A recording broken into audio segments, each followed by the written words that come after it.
Hello everyone, स्वागत है आपका एक और नए सेशन के अंदर। तो बच्चों, आज हम करने वाले हैं अपने chapter number 1 that is nature and significance of management का वन शॉट लेक्चर। इस लेक्चर के अंदर हम हर एक टॉपिक को फ्रॉम स्टार्टिंग टिल एंड हर एक हेडिंग को अच्छे से समझने की कोशिश करेंगे। मतलब ये इस एक लेक्चर के अंदर पूरा चैप्टर आपका कवर होगा। और आपको मैं बता दूं, एग्जाम में इस चैप्टर की वेटेज है 5 to 7 मार्क्स। तो काफी इंपॉर्टेंट चैप्टर है और काफी इजी चैप्टर है। तो चलिए बच्चों, स्टार्ट करते हैं with our very on topic chapter number 1 nature and significance of management. Starting करने से पहले आपको ये बता दूं, ये जो नोट्स हैं आपको दिख रहा होगा पहले से हाईलाइटेड है। तो ये क्यों हाईलाइटेड है बच्चों? ये वाले जो मैंने नोट्स हैं ना, अपने मेन लेक्चर के नोट्स में से पिक किए हैं। मतलब ये मेन जब हम आपको मेन चैप्टर पढ़ा रहे थे तब ये टॉपिक्स को हमने हाईलाइट किया था। आपको मेन लेक्चर्स देखने हैं तो आपको प्लेलिस्ट सेक्शन में मिल जाएंगे, क्लास 12 बिजनेस स्टडीज के नाम से चैप्टर नंबर 1। और सिर्फ 3 घंटे के अंदर हमने पूरा चैप्टर एक एक लाइन को डिस्कस करके कंप्लीट किया है। मतलब ये, अगर आप अभी बैठो 12 बजे बैठो, 1 बजे बैठो, 2 बजे बैठो, तो 3 घंटे लगातार बैठने के बाद आपका एक दिन के अंदर एक चैप्टर कंप्लीट हो जाता है। तो क्यों टाइम वेस्ट करना, क्यों इधर उधर झांकना, जब आपके सामने प्लेलिस्ट पड़ी हुई तो उसको देखो, लेक्चर को समझो, उसके बाद इस लेक्चर पे आना, रिवीजन करना और काम खत्म आपका हो जाएगा। उसके बाद आपको सीधा क्वेश्चंस करने और आपको वो बड़े आराम से हो जाएंगे। तो चलिए बच्चों, स्टार्ट करते हैं। बच्चों, इसके अंदर हमको ये 9 टॉपिक्स हैं जो पढ़ने हैं। एक एक करके हम एक सारे टॉपिक्स को देखेंगे। तो चलिए बच्चों, स्टार्ट करते हैं अपने पहले टॉपिक के साथ। बच्चों, अगर बेसिक बात की जाए मैनेजमेंट वर्ड से, तो मैनेजमेंट वर्ड का मतलब क्या होता है? किसी भी चीज को मैनेज करना, किसी भी चीज को हैंडल करना, है ना। जैसे अगर हम आपको बोलूं कि आपको स्कूल में फेट है, उसको मैनेज करना है, तो उसमें आप क्या करोगे? आप सारी चीजें संभालोगे। कैसे संभालोगे? फेट कैसे ऑर्गेनाइज होनी है, कौन किस चीज का इंचार्ज होगा, किस किस को क्या क्या हमको ड्यूटीज देनी है, कितने लोगों की हमको जरूरत पड़ेगी। फिर फेट के दौरान सबको डायरेक्शन देंगे, अरे तू यहाँ क्यों खड़ा है, तू वहां क्यों खड़ा है, तू उसको देख, तू उसको देख। ये सारी चीजें हम करेंगे और फिर लास्ट में कंक्लूजन निकालेंगे, फिट अच्छी हुई या नहीं हुई। यही तो चीज होती है हमारी। बिल्कुल सही। तो वही चीज हम अपने बिजनेस ऑर्गेनाइजेशन के अंदर भी करते हैं। मतलब क्या? बिजनेस ऑर्गेनाइजेशन को हम मैनेज करते हैं। और मैनेज का मतलब क्या? हम हर एक एक्टिविटी को मैनेज करते हैं, लोगों को मैनेज करते हैं, काम को मैनेज करते हैं, और तभी एक हमारा जो ऑर्गेनाइजेशन है वो सक्सेसफुल हो पाता है।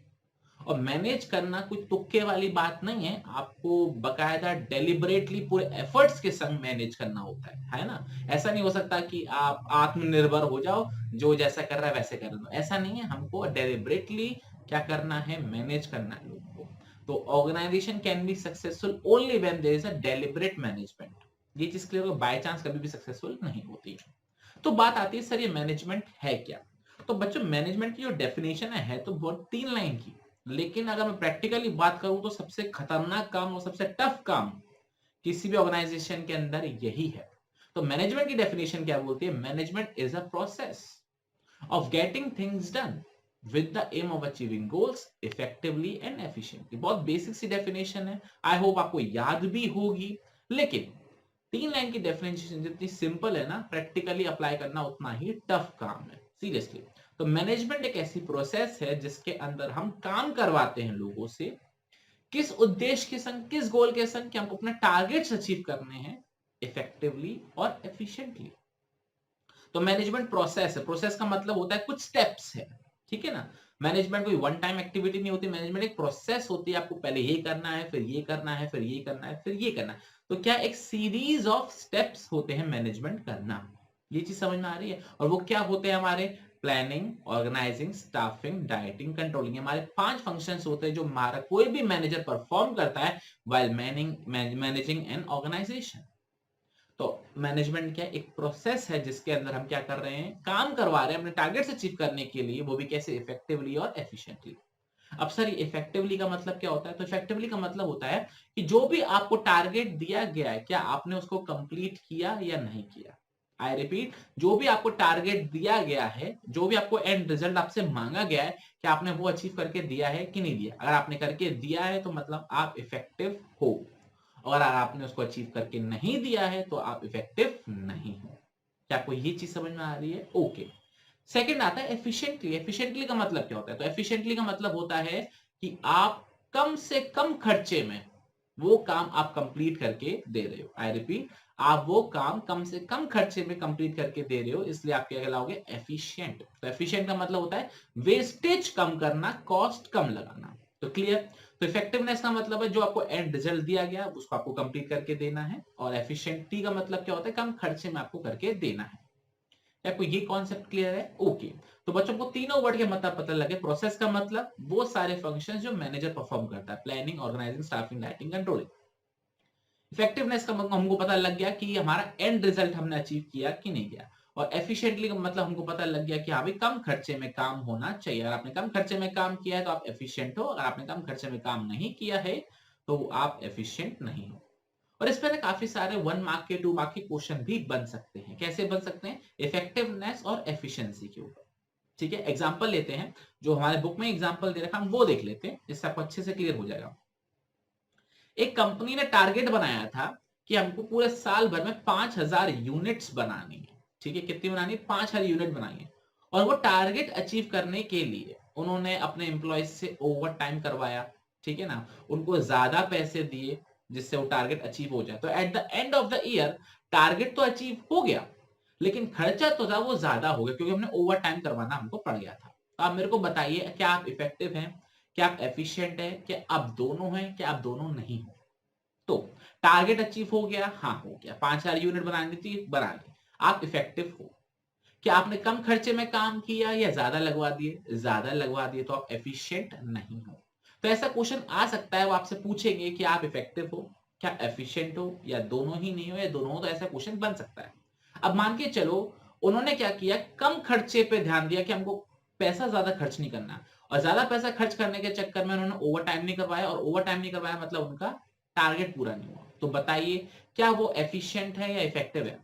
तो देखो, टारगेट कंप्लीट हुआ नहीं हुआ तो वो इफेक्टिव तो नहीं है। क्या खर्चा कम हुआ? हाँ खर्चा कम हुआ, तो वो एफिशिएंट थे।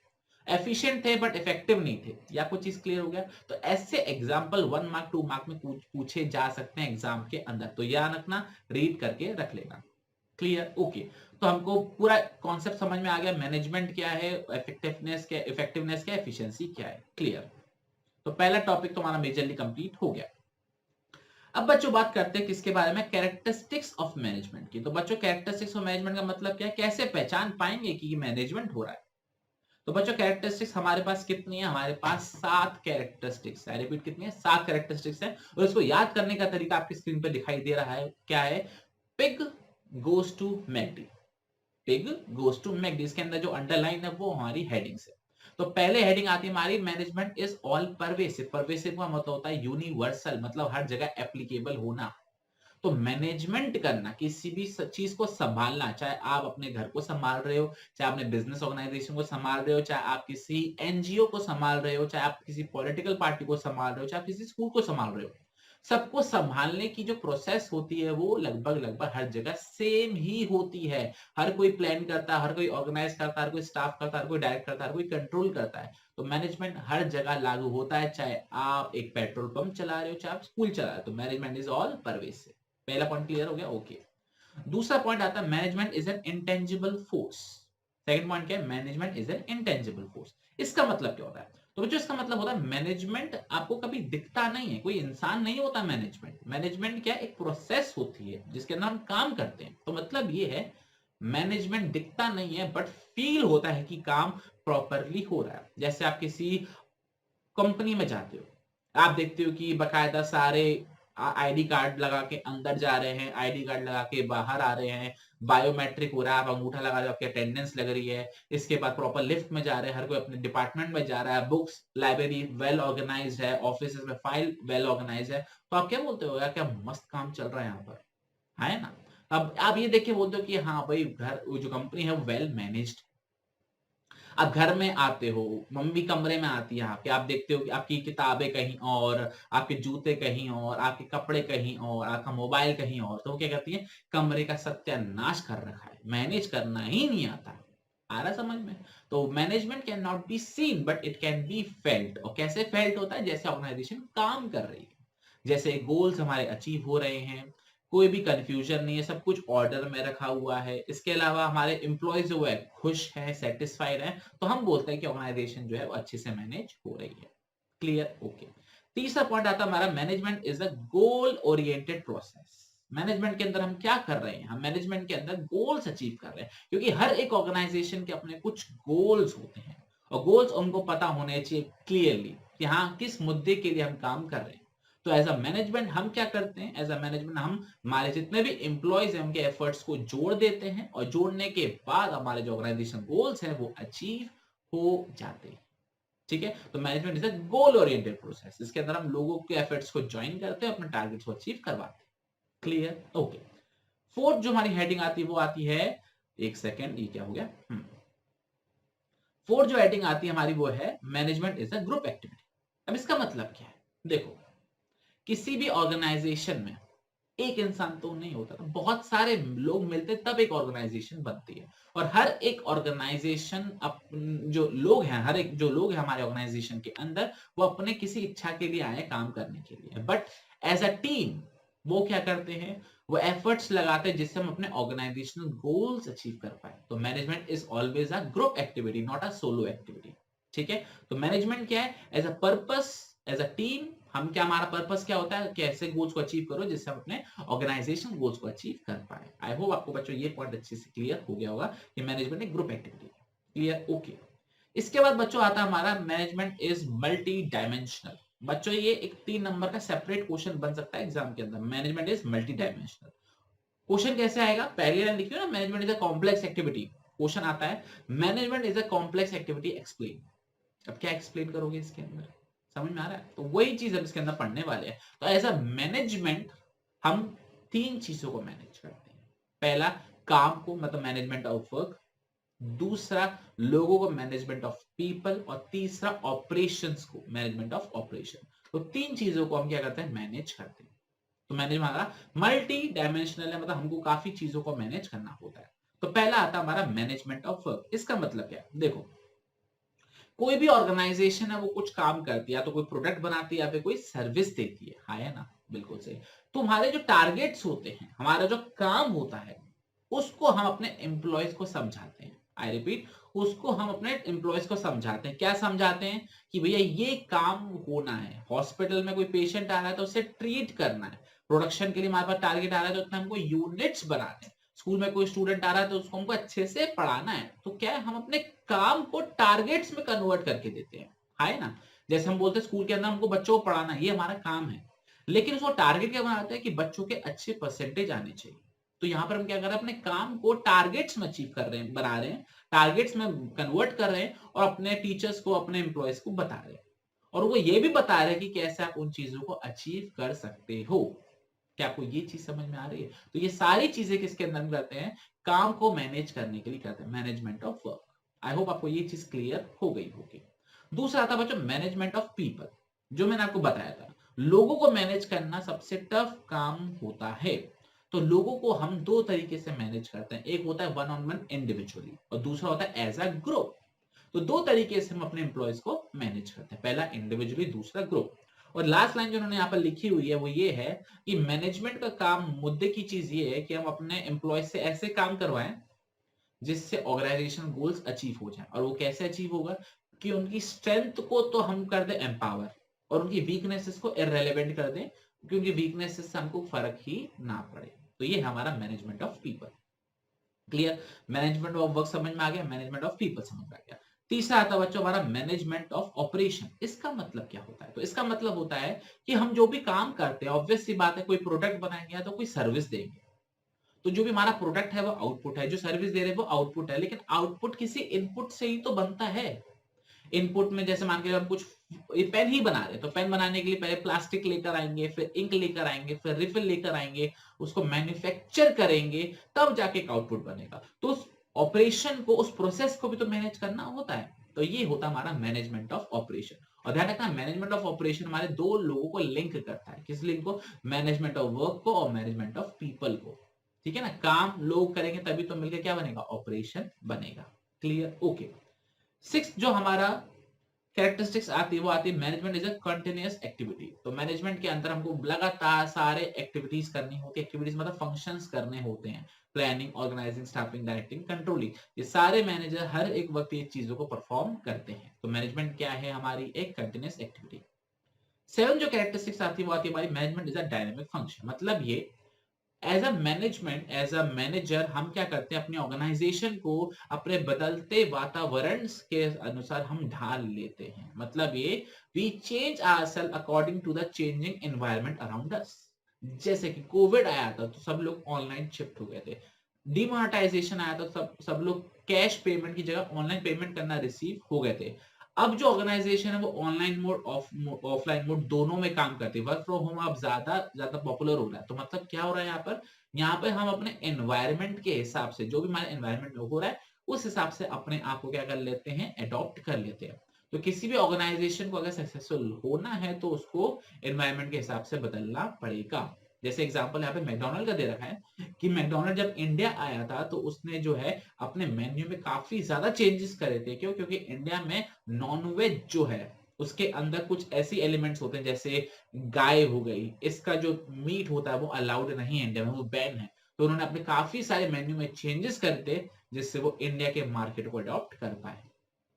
क्लियर? तो बच्चों ये थी हमारी कितनी कैरेक्टरिस्टिक्स, 7 कैरेक्टरिस्टिक्स। पहली थी मैनेजमेंट इज ऑल परवेसिव, दूसरा management is an intangible force, तीसरा था management is goal oriented process, चौथा था management is a group activity, पांचवा था management is multi dimensional. Multi dimensional के अंदर 3 सब पॉइंट्स थे, management of work, management of people, management of operation. ठीक है? इसके बाद management is a continuous process और last management is a dynamic function. I hope बच्चों को ये चीज अच्छे से क्लियर हो गई होगी। ओके, आगे बढ़ते हैं। मैनेजमेंट की कैरेक्टरिस्टिक्स हो गई। अब बात करते हैं सर हम ये मैनेजमेंट करते क्यों हैं, ऑब्जेक्टिव क्या हमारे इसके पीछे, कारण क्या है, हम ये सब क्यों कर रहे हैं। तो देखो बच्चों, किसी भी ऑर्गेनाइजेशन के मेजरली 3 ऑब्जेक्टिव्स होते हैं। पहला होता है उसके खुद के ऑब्जेक्टिव्स, ऑर्गेनाइजेशनल ऑब्जेक्टिव, दूसरा सोशल ऑब्जेक्टिव, सोसाइटी के लिए वो कुछ करना चाहता है, और तीसरा पर्सनल ऑब्जेक्टिव, पर्सनल या फिर इंडिविजुअल ऑब्जेक्टिव, जो भी एम्प्लॉय, जो भी लोग हमारे ऑर्गेनाइजेशन के अंदर काम कर रहे हैं उनके लिए ऑब्जेक्टिव्स। ठीक है? तो कितने ऑब्जेक्टिव हो गए हमारे? 3 ऑब्जेक्टिव हो गए, ऑर्गेनाइजेशन के खुद के, दूसरा सोसाइटी से रिलेटेड, तीसरा इंडिविजुअल लोगों से रिलेटेड। तो ऑब्वियस सी बात है ऑर्गेनाइजेशन अपने लिए क्या बोलता है कि भैया मुझे ज्यादा से ज्यादा कमाना है ना। तो उसके मेन क्या होते हैं? इकोनॉमिक ऑब्जेक्टिव्स होते हैं। किसके? ऑर्गेनाइजेशनल ऑब्जेक्टिव कौन से होते हैं? इकोनॉमिक, मतलब पैसा कमाना। ठीक है? और पैसा कैसे कमाते हैं? Survival, profit, growth. I repeat, क्या? Survival, profit, growth. तो सबसे पहला टास्क जो होता है मैनेजर का या किसी भी ऑर्गेनाइजेशन का वो ये होता है कि वो मार्केट में किसी तरह टिक जाए, है ना। जब भी कोई कंपनी मार्केट के अंदर नहीं आती है तो सब मेन मोटिव क्या होता है? टिकना, कि बस वो मार्केट में सर्वाइव कर जाए किसी तरीके से, कंपटीशन वो इन फ्यूचर भी लड़ सकते हैं। तो टिकने के लिए, सर्वाइव करने के लिए क्या करना पड़ेगा? उनको कम से कम इतना पैसा कमाना पड़ेगा जिससे उनके जो खर्चे हैं वो रिकवर हो जाए। तो in order to survive, management या फिर company should revenue company should earn enough revenue to recover all their cost.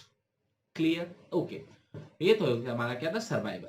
ये यहाँ पर लिखा हुआ है, आप चाहो तो उसका स्क्रीनशॉट ले सकते हो। नोट्स चाहिए हो तो डिस्क्रिप्शन के अंदर टेलीग्राम चैनल का लिंक है, वहां पर आपको नोट्स मिल जाएंगे।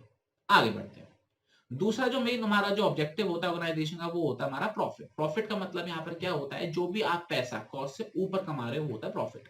और प्रॉफिट कमाना क्यों जरूरी? क्योंकि प्रॉफिट कमाने से आपकी 2 चीजें रिकवर होती है। पहला ये, जो आपने कॉस्ट थी वो आपके रिकवर हो, और दूसरा जो आप रिस्क ले रहे हो उसके बदले में तो आपको कुछ मिलना चाहिए, क्योंकि प्रॉफिट आपको एक इंसेंटिव देता है, आपको एक मोटिवेशन देता है और आगे काम करने का। क्लियर? ओके। तीसरा आता है हमारा ग्रोथ। ग्रोथ का मतलब क्या होता है? ग्रोथ का मतलब ये होता है कि आप ऑर्गेनाइजेशन को बड़ा कर रहे हो, चाहे नंबर ऑफ एम्प्लॉयज को बढ़ा रहे हो, चाहे नंबर ऑफ प्रोडक्ट्स को बढ़ा रहे हो, चाहे अपना कैपिटल इन्वेस्टमेंट ज्यादा कर रहे हो। ठीक है ना? आपने प्लांट एंड मशीनरी ज्यादा खरीदी तो ये भी क्या है? एक ग्रोथ ही है। ग्रोथ करना क्यों जरूरी? ग्रोथ करना इसलिए जरूरी तभी आप इंडस्ट्री में टिक पाओगे। समझ में आ रहा है? अगर आपको इंडस्ट्री में टिकना है तो आपको अपने पोटेंशियल का, अपनी काबिलियत का भरपूर फायदा उठाना पड़ेगा और 100% एफर्ट लगाने पड़ेंगे, तभी आप इंडस्ट्री में टिक पाओगे और ग्रो कर पाओगे। तो ये थे हमारे ऑर्गेनाइजेशनल ऑब्जेक्टिव, मतलब 3। सर्वाइवल, इतना कमा लो कि कॉस्ट रिकवर हो जाए, दूसरा प्रॉफिट, इतना कमाओ कि कॉस्ट और रिस्क दोनों कवर हो जाए, और तीसरा ग्रोथ, मतलब अपने पोटेंशियल का इस्तेमाल करो तभी आप इंडस्ट्री में टिक पाओगे। क्लियर? ओके। तो ये था हमारा पहला ऑब्जेक्टिव, ऑर्गेनाइजेशनल ऑब्जेक्टिव। दूसरा आता है हमारा सोशल ऑब्जेक्टिव। अब ये सोशल ऑब्जेक्टिव का मतलब क्या है? सिंपल वर्ड्स में बात करिए, सोशल ऑब्जेक्टिव का मतलब होता है सोसाइटी के लिए कुछ करना। आई रिपीट, किसके लिए करना? सोसाइटी के लिए कुछ करना। तो ये होता है हमारा सोशल ऑब्जेक्टिव। और सोसाइटी के लिए हमको क्या करना है? इकोनॉमिक बेनिफिट देने हैं, मतलब ऐसा कुछ करना है कि सोसाइटी को पैसों से रिलेटेड या फिर इकोनॉमिकली उनको कुछ फायदा पहुंचे। अब कैसे कर सकते हैं, जैसे उनके लिए स्कूल्स बनवा दो, तो स्कूल्स बनवा दोगे तो सस्ती एजुकेशन उनको मिल पाएगी। हेल्थ केयर सेंटर, हॉस्पिटल बनाओ तो उनको सस्ता इलाज मिल पाएगा। एम्प्लॉयमेंट अपॉर्चुनिटीज प्रोवाइड करो, खासकर उन लोगों को जो पीछे रह गए हैं, सोसाइटी के पीछे रह गए हैं, उनके लिए एम्प्लॉयमेंट अपॉर्चुनिटीज प्रोवाइड करो तो उन तक पैसा पहुंचेगा। इसके अलावा पॉल्यूशन कम करो, तो भैया पॉल्यूशन कम होगा तो भैया हेल्थ अच्छी रहेगी, दवाइयों पे खर्चा कम होगा। इसके अलावा अच्छी क्वालिटी के प्रोडक्ट रीजनेबल प्राइस पे प्रोवाइड करो। तो कुल मिला के उनको इकोनॉमिक बेनिफिट दो कंसिस्टेंटली बेसिस पे। ऐसा नहीं कि वन टाइम करना है, जब तक आपकी ऑर्गेनाइजेशन चल रही है, जब तक आप सोसाइटी से पैसा कमा रहे हो, तब तक सोसाइटी को आपको ये सारी चीजें देनी पड़ेगी। तो दो ऑब्जेक्टिव हो गए हमारे, कौन कौन सा, organisation objective, survival profit growth, और दूसरा सोशल ऑब्जेक्टिव। अब बात करते हैं तीसरा ऑब्जेक्टिव की तरफ, और तीसरा ऑब्जेक्टिव हमारा क्या है, पर्सनल ऑब्जेक्टिव। इसको हम इंडिविजुअल ऑब्जेक्टिव भी बोलते हैं। अब इसका मतलब क्या है, हमारे यहाँ जो भी लोग काम कर रहे हैं, हमारी जो पूरी टीम है, उनका भी तो ख्याल रखना है, उनकी भी तो जरूरत हमको पूरी करनी है। तो वो ऑब्जेक्टिव है हमारे पर्सनल ऑब्जेक्टिव। तो किसी भी टीम मेंबर की, किसी भी इंडिविजुअल की मेनली कितनी नीड्स होती हैं, तीन नीड्स होती हैं जो मेजर नीड्स होती हैं। पहला फाइनेंशियल नीड्स, वो चाहता है उसको अच्छी सैलरी मिले, अच्छे बेनिफिट्स मिले। दूसरा सोशल नीड, सोशल नीड का मतलब क्या होता है, आसपास के लोग उसको जाने पहचाने, उसको अटेंशन दे, मतलब पीयर रिकॉग्निशन मिले। पीयर का मतलब होता है साथ वाले। और तीसरा होता है higher level needs. Higher level needs का मतलब ये होता है कि वो चाहता है वो अपने करियर में ग्रो करे, तो उसको ट्रेन करो, डेवलप करो, ग्रो कराओ, जिससे वो अपने आप को आगे बढ़ता हुआ देख पाए। तो ये होते हैं मेजरली हमारे पर्सनल ऑब्जेक्टिव। कौन कौन से, फाइनेंशियल नीड्स, सोशल नीड्स और हायर लेवल नीड्स। क्लियर। तो बच्चों ये था हमारा टोटल क्या, objectives of management. Organisation objective, survival profit growth, social objective जिसके अंदर आपको सोसाइटी के लिए बेनिफिट क्रिएट करना, और तीसरा हमारे personal objective, social need, financial needs और हायर लेवल नीड्स। क्लियर, कोई भी डाउट?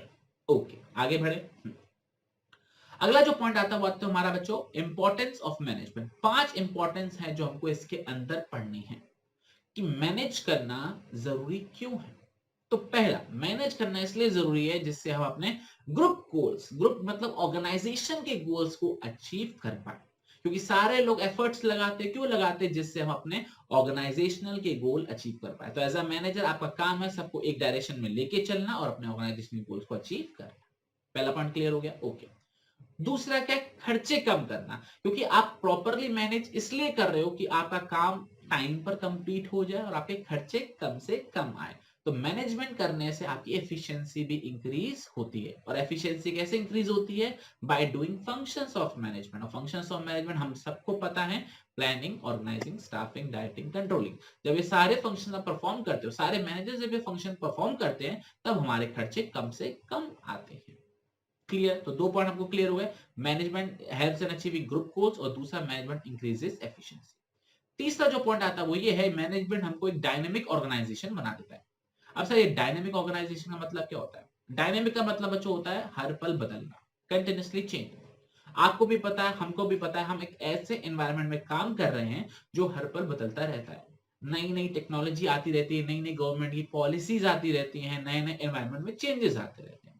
कभी कोविड बढ़ जाता है, कभी कोविड कम हो जाता है। तो ऐसे केस के अंदर हमको क्या करना पड़ता है, कभी ऑफलाइन काम करना पड़ता है, कभी ऑनलाइन काम करना पड़ता है। ये सारी चीजें हो रही है, आपको भी पता है, हमको भी पता है।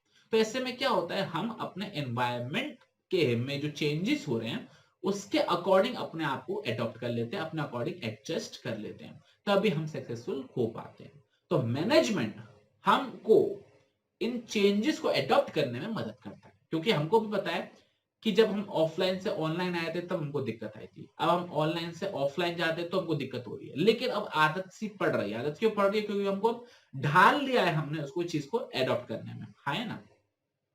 तो ऑर्गेनाइजेशन के अंदर हम एज अ मैनेजमेंट क्या करते हैं, अपने लोगों को समझाते हैं, अपनी टीम को समझाते हैं और इन चेंजेस को अडॉप्ट करने में मदद करते हैं उनकी। तो ऐसे केस में क्या होता है कि अब ऑनलाइन करना हो, ऑफलाइन करना हो, तुरंत रेडी हो जाते हो। तो ऐसे केस में क्या होता है, अपने कंपटीटर से आप 2 कदम आगे बढ़ जाते हो। तो ऐसे केस में आप एक डायनामिक ऑर्गेनाइजेशन बन जाते हो। Clear, okay.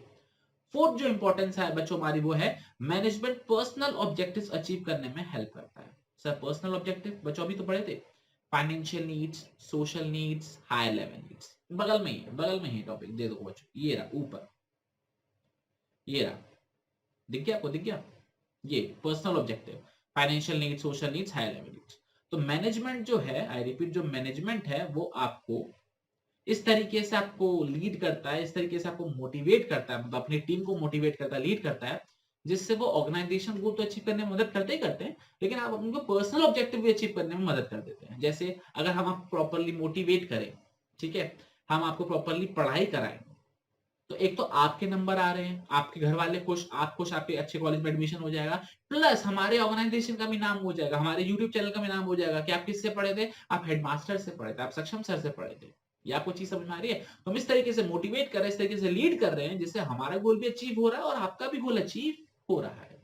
तो मैनेजमेंट प्रॉपर जो हमारे पर्सनल ऑब्जेक्टिव वो भी अचीव करने में हेल्प करता है। इसके अलावा हमारा पॉइंट आता है management helps in the development of society. तो सोशल ऑब्जेक्टिव अचीव करने में भी हेल्प करता है, जैसे कि समाज के लिए अच्छा काम करना, जैसे रीजनेबल प्राइसेस पर अच्छे गुड्स प्रोवाइड करना, एम्प्लॉयमेंट अपॉर्चुनिटीज देना, पॉल्यूशन कम करना, स्कूल्स बनाना, हॉस्पिटल्स वगैरह बनाना। क्या आपको बच्चों ये पॉइंट अच्छे से क्लियर हो गया? पक्का? आगे बढ़े।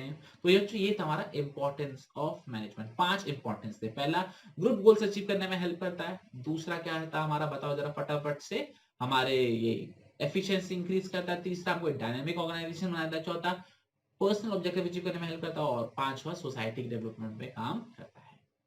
क्लियर? ओके। तो बच्चों ये हमारे इंपॉर्टेंस भी हो गए। अब बच्चों पॉइंट आता है हमारे लेवल्स ऑफ मैनेजमेंट। ये लेवल्स ऑफ मैनेजमेंट क्या है? तो बच्चों किसी भी ऑर्गेनाइजेशन के अंदर हम बात करें, अपने स्कूल के बारे में बात कर लो, प्रिंसिपल सबसे ऊपर होता है, फिर वाइस प्रिंसिपल होता है, फिर हमारे कोऑर्डिनेटर्स होते हैं, सीनियर कोऑर्डिनेटर, जूनियर कोऑर्डिनेटर, उसके बाद हमारे कौन होते हैं, टीचर्स होते हैं, हेड ऑफ डिपार्टमेंट्स होते हैं, फिर हमारे लैब असिस्टेंट होते हैं, फिर आप स्टूडेंट। किसी टीचर के पास ज्यादा पावर है, किसी टीचर के पास कम पावर है। प्रिंसिपल टीचरों को निकाल सकता है और ज्वाइन भी करवा सकता है, ठीक है ना। स्कूल, आप क्लास के टीचर आपको क्लास से बाहर निकाल सकते हैं, आपको पनिशमेंट वगैरह दे सकते हैं। मतलब ये हर एक टीचर का अपना एक अलग रोल है, अपनी रिस्पॉन्सिबिलिटी, अलग पावर है। कोई, किसी के पास ज्यादा पावर है, ज्यादा रिस्पॉन्सिबिलिटी, किसी के पास कम पावर है, कम रिस्पॉन्सिबिलिटी है। तो इस तरीके से अगर हम देखें तो ऑर्गेनाइजेशन में हमारे 3 लेवल बन जाते हैं, एक सीनियर लेवल, एक जूनियर लेवल, एक मिडिल लेवल। और वैसे ही ऑर्गेनाइजेशन के अंदर, बिजनेस ऑर्गेनाइजेशन के अंदर हमारे काफी सारे लेवल्स बन जाते हैं। हमारा जो सीईओ होता है वो पूरी कंपनी को मैनेज करता है, हमारे जो मैनेजर्स होते हैं वो डिपार्टमेंट को मैनेज करते हैं, और हमारे जो सुपरवाइजर्स होते हैं वो वर्कर्स को मैनेज करते हैं। मतलब ये मैनेज हर कोई कर रहा है, हर एक के पास कुछ पावर है, लेकिन किसी के पास कम पावर है, किसी के पास ज्यादा पावर है। तो ऐसे हम ऑर्गेनाइजेशन के अंदर 3 लेवल क्रिएट कर देते हैं। पहला होता है हमारा टॉप मैनेजमेंट, दूसरा होता है हमारा मिडिल मैनेजमेंट, और तीसरा होता है हमारा सुपरवाइजरी या फिर ऑपरेशनल मैनेजमेंट। क्लियर? ओके। अब एक एक करके तीनों को डिस्कस कर लेते हैं। तो पहला आता है हमारा टॉप मैनेजमेंट। अब टॉप मैनेजमेंट कौन होता है? तो टॉप मैनेजमेंट सबसे सीनियर मोस्ट पोजीशन वाले जो भी लोग होते हैं वो हमारा टॉप मैनेजमेंट होता है। चाहे उसको किसी भी नाम से पुकारो, चाहे हमारा चेयरमैन हो, सीईओ हो, सीओओ हो, सीटीओ, सीएमओ हो, प्रेसिडेंट हो, वाइस प्रेसिडेंट हो, मतलब जिसके आगे चीफ लग जाए या कोई ऊंची पोजीशन दिख जाए, मतलब वो क्या है? टॉप मैनेजमेंट है। अब मुद्दे की बात आती है सर, टॉप मैनेजमेंट का काम क्या होता है? तो हम पढ़ने वाले फंक्शंस ऑफ टॉप मैनेजमेंट। बहुत ही सिंपल है, बहुत ही इजी है। सबसे पहला टॉप मैनेजमेंट का काम होता है ऑर्गेनाइजेशनल के लिए, ऑर्गेनाइजेशन के लिए गोल्स बनाना, क्या उसके टारगेट्स हैं और कैसे उनको अचीव करना है वो बताना। तो गोल्स और स्ट्रेटेजीज बताना किसका काम है? टॉप मैनेजमेंट का काम है। पहला पॉइंट क्लियर? ओके। दूसरा पॉइंट क्या है? हमारे आसपास क्या हो रहा है, ठीक है। दूसरा पॉइंट हमारा क्या है? ऑर्गेनाइजेशन के वेलफेयर और सर्वाइवल के लिए कौन जिम्मेदार है? Top management. मतलब ये कंपनी प्रॉफिट कमा रही है, कौन जिम्मेदार? Top management. कंपनी लॉस कमा रही है, कौन जिम्मेदार? Top management. तो कंपनी के वेलफेयर के लिए, कंपनी के सर्वाइवल के लिए, सब कंपनी के ग्रोथ के लिए, सबके लिए कौन जिम्मेदार है? Top management. तो पहला पॉइंट हो गया गोल्स एंड स्ट्रेटेजीज बनाना, दूसरा वेलफेयर और सर्वाइवल। तीसरा, सोसाइटी के अंदर हमारे बिजनेस से कुछ भी होता है, अच्छा होता है, बुरा होता है, सबके लिए जिम्मेदार कौन है? Top management. अगर हमारे खाना बहुत अच्छा बना, मान के चलो हमारी कंपनी जो है वो कुछ फूड बनाती है, तो फूड से लोगों की हेल्थ अच्छी हो रही है, तो किसकी तारीफ होगी? टॉप मैनेजमेंट की तारीफ होगी। ठीक है, ये चीज समझ में आ रही है। और अगर कोई बीमार पड़ गया, किसी को हॉस्पिटल जाना पड़ गया, किसी की बाई चांस डेथ हो गई, तो कौन जिम्मेदार माना जाएगा? टॉप मैनेजमेंट माना जाएगा। तो मतलब ये कंपनी का कुछ भी इंपैक्ट अगर सोसाइटी पे पड़ता है तो टॉप मैनेजमेंट जिम्मेदार माना जाएगा। 3 पॉइंट क्लियर हो गए। फोर्थ पॉइंट क्या है? बिजनेस एनवायरनमेंट में क्या हो रहा है उसको एनालाइज करना किसकी जिम्मेदारी है? टॉप मैनेजमेंट की। गवर्नमेंट की पॉलिसी क्या आ रही है, हमारे कंपेटिटर्स क्या कर रहे हैं, ठीक है ना, कस्टमर क्या चाहते हैं, टेक्नोलॉजी में क्या बदलाव हो रहा है, ये सब कुछ एनालाइज करना किसकी जिम्मेदारी है, टॉप मैनेजमेंट की जिम्मेदारी है। और उसका जो भी बिजनेस पर असर पड़ेगा उसकी जिम्मेदारी भी किसकी होगी, टॉप मैनेजमेंट की होगी। और लास्ट पॉइंट क्या दे रखा है, टॉप मैनेजमेंट की ये जिम्मेदारी, उसके नीचे जितने भी डिपार्टमेंट्स हैं आपस में सबको कोऑर्डिनेशन में प्रॉपर बिठा के रखना, तालमेल में बिठा के रखना, ये जिम्मेदारी किसकी है, हमारी टॉप मैनेजमेंट की है। क्लियर। तो पहला गोल्स एंड स्ट्रेटेजीज बनाना, दूसरा हमारा वेलफेयर सर्वाइवल के लिए, तीसरा सोसाइटी पे क्या इंपैक्ट पड़ता है, चौथा बिजनेस एनवायरनमेंट का क्या इंपैक्ट पड़ता है, और पांचवा कोऑर्डिनेशन। तो ये मेजर 5 फंक्शन है हमारे टॉप मैनेजमेंट। वैसे तो बहुत सारे फंक्शन है लेकिन आपको यही 5 पढ़ने हैं। Clear, okay. अब बात करते हैं बच्चों मिडिल लेवल के बारे में। मिडिल मैनेजमेंट के हमारे क्या रोल्स हैं, क्या रिस्पॉन्सिबिलिटीज हैं। तो सबसे पहले मिडिल मैनेजमेंट बीच में आते हैं, मतलब टॉप और सुपरवाइजरी के बीच में आते हैं। तो ये दोनों के बीच का क्या है, लिंक है। ऊपर वाला जो बताता है वो नीचे वाले को क्या करते हैं, पास ऑन कर देते हैं, ठीक है। इनकी जो पोस्ट होती है वो कौन सी होती है, डिविजनल हेड्स होते हैं, मतलब वो मैनेजर्स होते हैं या फिर वो प्लांट सुपरिटेंडेंट होता है। प्लांट सुपरिटेंडेंट मतलब फैक्ट्री का हेड, ठीक है ना, फैक्ट्री का हेड होता है हमारा मिडिल मैनेजमेंट, प्लांट सुपरिटेंडेंट। तो कोई भी मैनेजर हो, फाइनेंस मैनेजर हो, एचआर मैनेजर हो, मार्केटिंग मैनेजर हो, प्रोडक्शन मैनेजर हो, परचेज मैनेजर हो या फिर प्लांट सुपरिटेंडेंट हो, ये सारे मैनेजर्स, ये सारे डिवीजन हेड्स हमारे किसके अंदर आते हैं, मिडिल मैनेजमेंट के अंदर आते हैं। अब इनका काम क्या होता है जरा वो भी एक बार पढ़ लेते हैं। बड़ा सिंपल काम है, बड़ा इजी काम है। अगर आपको बच्चों याद ना हो तो घबराना नहीं, आपको क्या करना है, उस पोजीशन पे अपने आप को इमेजिन कर लो और सोचो कि आप इस जगह पर होते तो क्या क्या काम करते। तो वही काम आप लिख दोगे, आपको पूरे मार्क्स मिल जाएंगे। तो पहला क्या है, टॉप मैनेजमेंट जो पॉलिसीज बना रहा है वो नीचे वालों को इंटरप्रेट करके समझा देना। दूसरा ये डिपार्टमेंट रखना कि आप एक डिपार्टमेंट के हेड हो, आप एक फाइनेंस मैनेजर तो फाइनेंस डिपार्टमेंट के हेड हो, तो आपको ये देखना है कि आपके डिपार्टमेंट के अंदर उतने लोग हैं जितने आपको जरूरत है, कम तो नहीं है। अगर कम है तो आप उनको अपॉइंट कर सकते हो। ये चीज क्लियर हो गया। पहला क्या हो गया हमारा, ऊपर वाले जो बोल रहे हैं नीचे वालों को समझाना। दूसरा ये चेक करना आपके डिपार्टमेंट में उतने लोग हैं जितने आपको जरूरत हो। तीसरा उनको ड्यूटीज देना, उनको रिस्पॉन्सिबिलिटीज देना की जिम्मेदारी भी किसकी है, आपकी की है। काम कौन करवाएगा, आप करवाओगे, तो उनको ड्यूटीज देना, उनको रिस्पॉन्सिबिलिटीज देना, उसकी जिम्मेदारी भी आपकी है। इसके अलावा उनको मोटिवेट करना, उनको लीड करना, उनको चीयर करना, उनसे काम करवाना, उनकी जिम्मेदारी किसकी है, आपकी है। इसके अलावा बाकी डिपार्टमेंट के संग कोऑपरेट करने की जिम्मेदारी किसकी है, आपकी है, ठीक है ना। सब कुछ आपकी जिम्मेदारी। और प्लस नीचे वाले जो काम कर रहे हैं, जो सुपरवाइजरी लेवल है या फिर जो ऑपरेशनल लेवल मैनेजमेंट है जो काम कर रहा है, उसकी जिम्मेदारी भी किसकी है, आपकी है। क्योंकि टॉप वाले आपसे पूछेंगे तुम क्या सो रहे थे जब वो काम कर रहा था, या आपको चीज समझ में आई। तो मतलब हर चीज में जिम्मेदारी आपकी है। ये बात आपको समझ में आई, ओके। रिवाइज करते हैं। टॉप मैनेजमेंट जो पॉलिसीज बनाएगा उसको इंटरप्रेट करना। दूसरा आपके डिपार्टमेंट में नेसेसरी लोग है कि नहीं। तीसरा उनको ड्यूटीज और उनकी रिस्पॉन्सिबिलिटी असाइन करना। चौथा उनको मोटिवेट करना। पांचवा दूसरों के साथ कोऑपरेट करके काम करना। और छठा जो लोग काम कर रहे हैं, जो हमारे ऑपरेशनल मैनेजर्स हैं, उनके काम के लिए जिम्मेदार भी आप ही होगे। Clear, okay. अब बात करते हैं तीसरे मैनेजमेंट की। तीसरा मैनेजमेंट हमारा कौन सा है, तीसरा है हमारा सुपरवाइजरी या फिर ऑपरेशनल मैनेजमेंट। अब ये कौन होते हैं जरा ये समझते हैं बच्चों। ये होते हैं हमारे फोरमैन या फिर सुपरवाइजर, मतलब जो लोगों पे निगरानी रखते हैं, हमारे वर्कर्स पे जो निगरानी रखते हैं, वो हमारे ऑपरेशनल मैनेजमेंट या फिर सुपरवाइजरी मैनेजमेंट में आते हैं। और ये उनके कुछ फंक्शंस है, बेसिक बेसिक टाइम पास वाले फंक्शन है, फटाफट से रीड करेंगे आपको समझ में आ जाएगा। ना भी समझ में आए तो अपने आपको सुपरवाइजर मान लेना और जो भी फंक्शन लिखोगे वो सही ही होंगे। पहला क्या है, ये वर्क फोर्स से डायरेक्टली लिंक करते हैं, तो उनके काम को डायरेक्टली देखते हैं। हमारे जो एक्चुअल वर्कर्स होते हैं उनके ऊपर हमारे सुपरवाइजर होते हैं, तो उनके काम को डायरेक्टली देखते हैं। दूसरा, इनके पास क्या अनलिमिटेड अथॉरिटी होती है, अनलिमिटेड पावर होती है? The answer is no. जितना टॉप मैनेजमेंट बताएगा आपको उतना ही काम करना, अपना दिमाग ज्यादा नहीं चलाना है। तीसरा, ये मिडिल लेवल और वर्कफोर्स के बीच के होते हैं, तो ऊपर जिससे जो बातें आ रही है वो नीचे वालों को समझा दी जाती है, ठीक है। जैसे मिडिल वाला टॉप की बातें ऑपरेशनल को बताता था, ये ऑपरेशनल वाला क्या कर रहा है, मिडिल की बातें वर्कफोर्स को बता रहा है, ठीक है। इसके अलावा क्या आउटपुट बन रहा है, क्या डिसिप्लिन मेंटेन है, क्या साफ सफाई हो रही है, क्या स्टैंडर्ड्स को फॉलो किया जा रहा है कि नहीं किया जा रहा है, इसकी जिम्मेदारी किसकी है, सुपरवाइजर्स की होती है, ठीक है। इसके अलावा काम पूरा हो रहा है कि नहीं हो रहा, उसकी जिम्मेदारी किसकी है, वर्कर्स की जिम्मेदारी है। उनको ट्रेनिंग देना, वर्कर्स को समझाना कि काम कैसे करना है, कब करना है, उसकी जिम्मेदारी किसकी, ये सुपरवाइजर की है, ठीक है। और इसके अलावा लास्ट पॉइंट क्या दे रखा है, अपने वर्कर्स को बताना कि वो कैसा काम कर रहे हैं, उनको फीडबैक देना और उनके प्रमोशन वाले चांसेस को इंक्रीज करने की जिम्मेदारी भी किसकी है? सुपरवाइजर मैनेजमेंट की। क्लियर? बहुत ही सिंपल है, बहुत ही बेसिक है, आपको अच्छे से याद हो जाएगा, 2 बार आप रीड करोगे तो मजे से हो जाएगा। क्लियर? कोई भी डाउट अभी तक अच्छे से बताइए फटाफट से। पक्का? आगे बढ़े? ओके। अगला जो टॉपिक है वो क्या हमारा? Functions of management. बच्चों ये तो सिर्फ डेफिनेशंस दे रखी है यहाँ पे फंक्शंस की, यहाँ पे तो इनके बकायदा चैप्टर्स हैं। ये बार बार क्यों पॉपअप आ जाता है? हाँ। या तो फंक्शंस जो आपको टॉपिक दे रखा है ना बच्चों, ये तो चैप्टर है separate. Chapter number 4 planning, chapter number 5 organising, chapter number 6 staffing, chapter number 7 directing, chapter number 8 controlling. ये 5 चैप्टर पढ़ने आपको फंक्शंस के ऊपर। इंट्रोडक्शन देख लेते हैं क्या है, बाकी जो डिटेल में है वो हम कहां पढ़ने वाले? चैप्टर्स में पढ़ने वाले। तो सबसे पहले बात करते हैं फंक्शन का, प्लानिंग। प्लानिंग का मतलब है व्हाट टू डू, क्या करना है, हाउ टू डू, कैसे करना है, and who is going to do it, मतलब कौन उस काम को करेगा।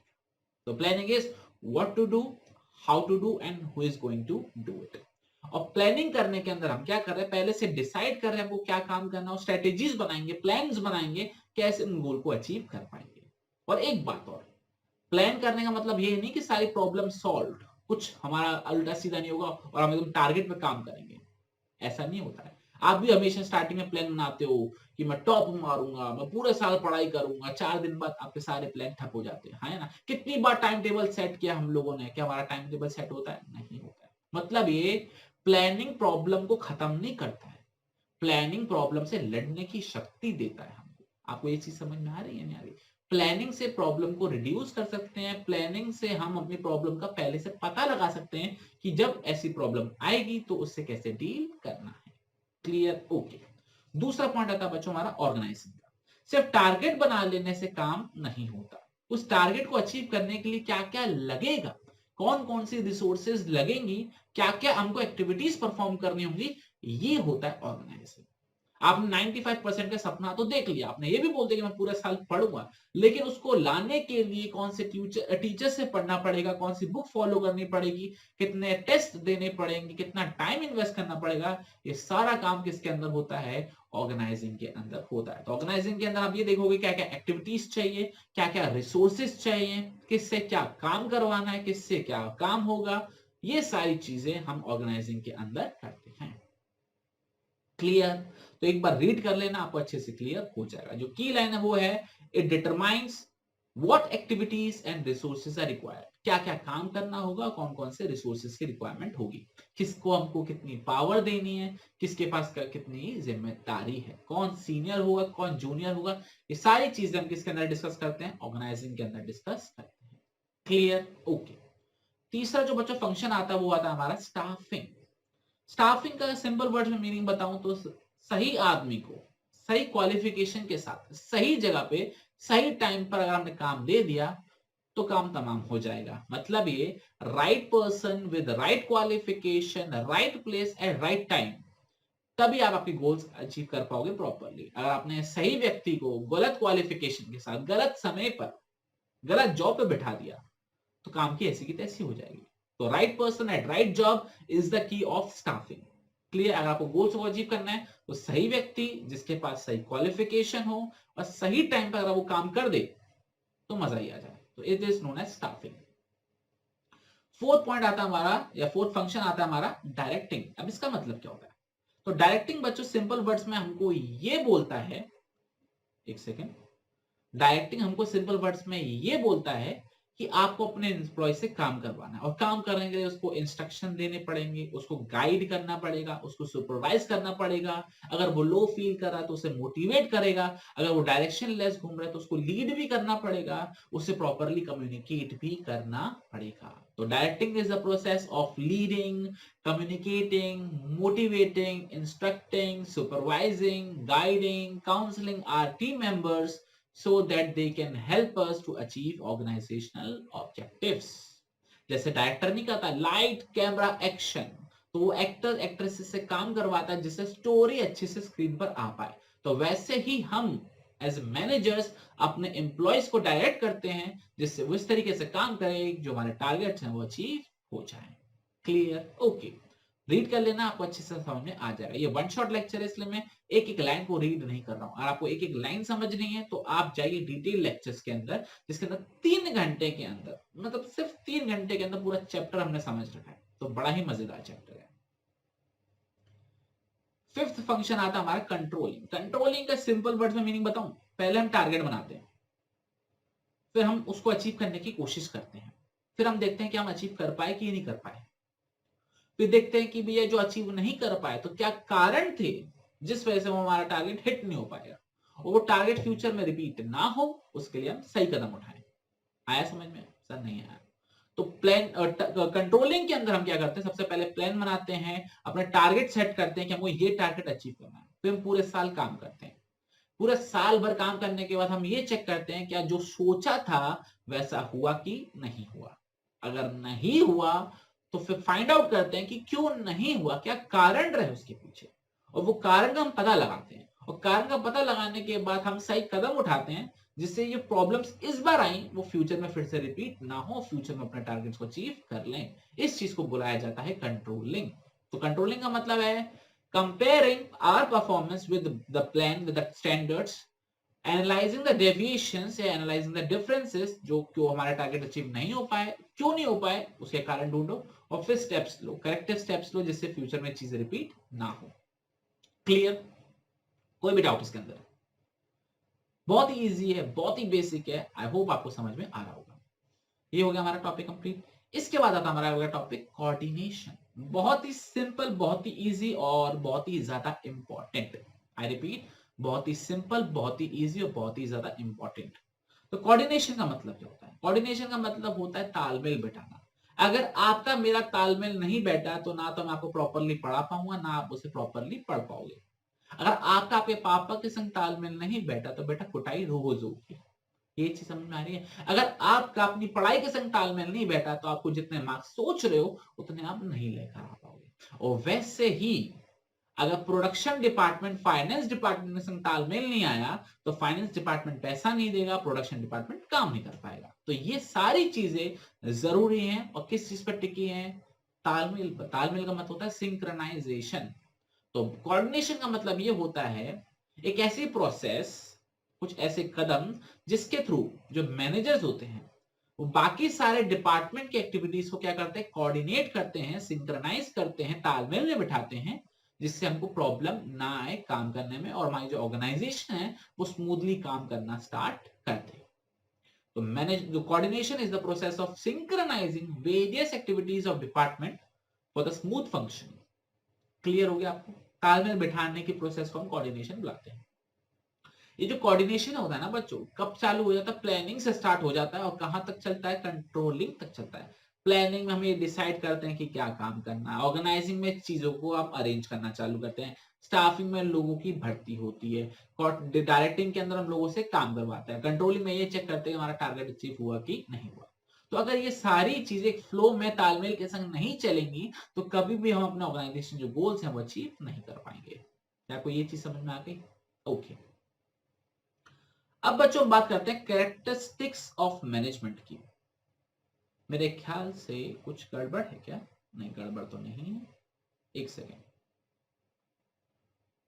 नहीं, कोऑर्डिनेशन हम पढ़ रहे थे, हाँ, एक सेकेंड, अब गड़बड़ हो गई। अब बच्चों बात करते हैं हम कैरेक्टरिस्टिक्स ऑफ कोऑर्डिनेशन। अब इस कैरेक्टरिस्टिक्स का मतलब क्या है कि कैसे पता लगेगा ये कोऑर्डिनेशन है। तो सबसे पहला, कोऑर्डिनेशन इंटीग्रेट ग्रुप एफर्ट्स। देखो हम सबको पता है कि हर कोई ऑर्गेनाइजेशन में अपना अपना काम कर रहा होता है, ठीक है, और हर एक के काम अलग अलग होते हैं। तो एज मैनेजर हम क्या करते हैं? सारी एक्टिविटीज को कोऑर्डिनेट करते हैं, सारी एक्टिविटीज को एक संग मिलाते हैं, एक कॉमन डायरेक्शन में लेके चलते हैं, जिससे हमारा काम जो है वो अचीव हो जाता है, हमारे जो गोल्स हैं वो अचीव हो जाते हैं। क्लियर? तो इंटीग्रेट ग्रुप एफर्ट्स। दूसरा पॉइंट आता है हमारा, management ensures unity of action. अब इसका मतलब क्या होता है? यूनिटी ऑफ एक्शन का मतलब होता है एक डायरेक्शन में काम करना, एक ही दिशा में काम करना। ये चीज कहलाता है हमारा कोऑर्डिनेशन। तो जो मैनेजमेंट होता है वो सारे डिपार्टमेंट्स को बांध के रखता है। जैसे फाइनेंस डिपार्टमेंट फाइनेंस का काम कर रहा है, प्रोडक्शन डिपार्टमेंट प्रोडक्शन का काम कर रहा है, मार्केटिंग डिपार्टमेंट सेल्स का काम कर रहा है। हर कोई अपना अपना काम कर रहा है, लेकिन अगर ये तीनों तालमेल में नहीं होंगे, अगर ये एक ही डायरेक्शन में काम नहीं कर रहे होंगे तो हमारे गोल्स अचीव नहीं हो पाएंगे। अगर फाइनेंस डिपार्टमेंट में राइट टाइम पे पैसा ना दे तो प्रोडक्शन वाला प्रोडक्शन नहीं कर पाएगा, मार्केटिंग वाला बेच नहीं पाएगा। प्रोडक्शन वाले ने सही पे टाइम पे काम कंप्लीट करके नहीं दिया तो पैसे खराब और प्रोडक्ट नहीं बनेगा बेचने के लिए। ये चीज समझ में आ रही है? तो सारे डिपार्टमेंट्स को बांध के रखता हमारा कोऑर्डिनेशन, जिससे हम एक डायरेक्शन में भाग पाए। क्लियर? ओके। तीसरा कोऑर्डिनेशन क्या है? कंटिन्यूअस प्रोसेस है। कंटिन्यूअस प्रोसेस क्यों? क्योंकि हर पल चलता रहता है। Planning, organising, staffing, directing, controlling, हर टाइम हमको कोऑर्डिनेशन करना पड़ता है। क्लियर? चौथा फंक्शन क्या है, सॉरी चौथा कैरेक्टरिस्टिक क्या है हमारा? Coordination is all pervasive. चाहे कोई भी ऑर्गेनाइजेशन हो, चाहे कोई भी लेवल हो, टॉप हो, मिडिल हो, सुपरवाइजरी हो, सब जगह कोऑर्डिनेशन चलता है, क्योंकि बिना कोऑर्डिनेशन के आप काम नहीं कर सकते हो। अगर मिडिल वाला टॉप और लोअर को लिंक नहीं करता है तो काम नहीं हो पाएगा। अगर टॉप वाला मिडिल के संग मिलकर काम नहीं कर रहा तो काम नहीं हो पाएगा। तो आपको कोऑर्डिनेशन बकायदा करना पड़ेगा। तो कोऑर्डिनेशन हर जगह होता है, जरूरी है। क्लियर? पक्का? कोई डाउट? ओके, आगे बढ़े। आगे पॉइंट क्या दे रहा है? Coordination is the responsibility of all managers. चाहे टॉप लेवल पर काम करो, चाहे मिडिल लेवल पे काम करो, चाहे सुपरवाइजरी लेवल पे काम करो, सब में जिम्मेदारी मैनेजर्स की है कि आपको कोऑर्डिनेशन बिठाना है। और कोऑर्डिनेशन कैसे बिठाना है वो 6 पॉइंट बता रहा है। डेलिबरेटली बिठाना है, मतलब ये कि एक्सीडेंटली कोऑर्डिनेशन नहीं होता है, आपको इंटेंशनली बैठ के कोऑर्डिनेशन करवाना पड़ता है। ये चीज समझ में आ रही है? नहीं आ रही है? क्योंकि सारे डिपार्टमेंट्स अपना इंडिविजुअली काम करते हैं, ठीक है? तो डेलिबरेटली बैठकर उनके संग सिंक्रोनाइजेशन बिठाना पड़ता है, जिससे हमारा टाइमली काम कंप्लीट हो पाए। क्लियर? कोई डाउट है? पक्का? ओके। ये हो गया हमारे कैरेक्टरिस्टिक्स ऑफ मैनेजमेंट। पहला, इंटीग्रेट ग्रुप एफर्ट्स। दूसरा हमारा पॉइंट क्या था, मैं आपको दिखाता हूं स्क्रीन पर, आपको अच्छे से रिवाइज भी हो जाएगा। Ensure unity of action. तीसरा, कंटिन्यूअस प्रोसेस। चौथा, ऑल परवेसिव। पांचवा, रिस्पॉन्सिबिलिटी ऑफ ऑल मैनेजर। और छठा हमारा था डेलिब्रेट फंक्शन। आई होप बच्चों को ये चीज अच्छे से क्लियर हो रही होगी। अब बच्चों बात करते हैं कोऑर्डिनेशन करना जरूरी क्यों है, इंपॉर्टेंस क्या है इसकी। तो जो इसकी 3 इंपॉर्टेंस है जो हमको पढ़नी है, एक एक करके मैं तीनों ही डिस्कस कर देता हूं, रीड करने की जरूरत नहीं है, इजी है। पहला पॉइंट आता है हमारा ग्रोथ इन साइज। देखो, जैसे जैसे ऑर्गेनाइजेशन बढ़ती जाएगी वैसे वैसे लोग भी ऑर्गेनाइजेशन में बढ़ते जाएंगे और डिपार्टमेंट भी बढ़ते जाएंगे, आए ना?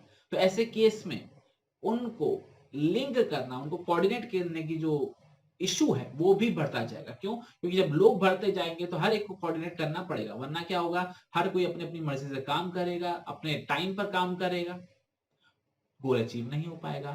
तो एज अ मैनेजर आपका काम बन जाता है कि आप लोगों को लिंक करके रखो, कोऑर्डिनेट करके रखो, सिंक्रोनाइज करके रखो, जिससे हमारे गोल्स अच्छे से अचीव हो जाए। तो as a organisation goes, number of person in the department, number of person in the organization increases and therefore need for coordination also increases.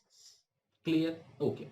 दूसरा फंक्शन आता है हमारा, या दूसरी इंपॉर्टेंस आती है, वो है फंक्शनल डिफरेंशिएशन। देखो, हर एक ऑर्गेनाइजेशन के अंदर सेपरेट डिपार्टमेंट्स होते हैं, बहुत सारे डिपार्टमेंट्स होते हैं, finance department, marketing department, HR department, production department, purchase department, बहुत सारे डिपार्टमेंट होते हैं। हर एक डिपार्टमेंट का अपना अलग अलग काम होता है, ठीक है? फाइनेंस डिपार्टमेंट का काम है कम से कम खर्चे में काम। मार्केटिंग वाला क्या बोलता है, मुझे एडवर्टाइजमेंट के लिए पैसे चाहिए। प्रोडक्शन डिपार्टमेंट क्या बोलता है, मुझे प्रोडक्शन करने के लिए पैसे चाहिए। ये चीज समझ में आ रहा है? परचेज डिपार्टमेंट क्या बोलता है, मुझे परचेज करने के लिए पैसा चाहिए। सब कुछ किससे लिंक्ड है?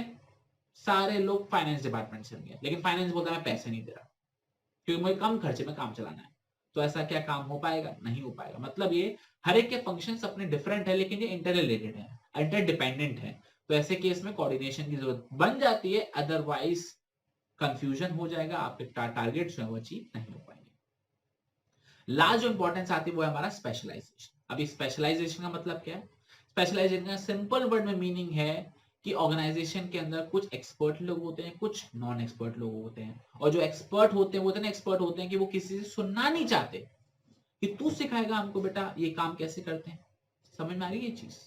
तो एक्सपर्ट लोग नॉन एक्सपर्ट लोगों से सुनना नहीं चाहते, उनकी एडवाइस लेना पसंद नहीं करते, और ऐसे केस में वो अपनी एक्सपर्टीज झाड़ते हैं और लोग कहते हैं कि भैया हमसे ना हो पाएगा इनके संग काम करना।